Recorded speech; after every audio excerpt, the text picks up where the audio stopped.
होय, माझंही एक स्वप्न आहे.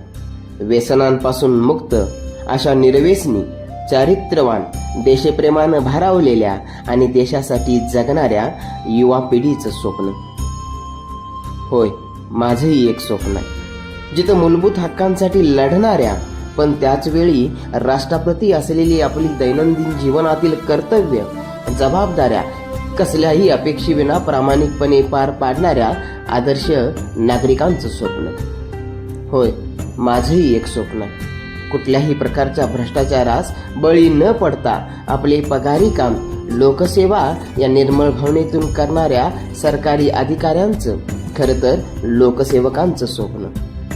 होय, माझंही एक स्वप्न आहे.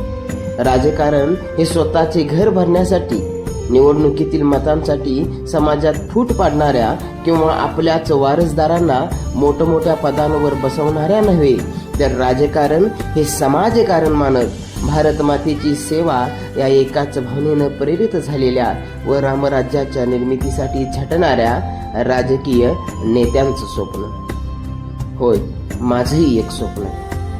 शिक्षण म्हणजे वेतन आयोगाच्या आशेने किंवा खाजगी शिकवणी चालू करून पैसे उकळण्यासाठी शिकवणी नव्हे, तर राष्ट्रनिर्मितीसाठी तन मन धन अर्पण करून शिकवणाऱ्या साने गुरुजींच्या रूपातील आदर्श शिक्षकांचं स्वप्न.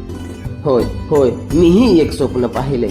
विकसित, सुसंस्कृत, आर्थिक, सामाजिक, राजकीय, सांस्कृतिक, साहित्य, क्रीडा, विज्ञान, तंत्रज्ञान, उद्योग या सर्व क्षेत्रांमध्ये आपल्या प्रतिभेच्या बळावर वैभवाच्या शिखरावर विराजमान असलेल्या भारताचं स्वप्न मी पाहिलंय. भारत माता की जय.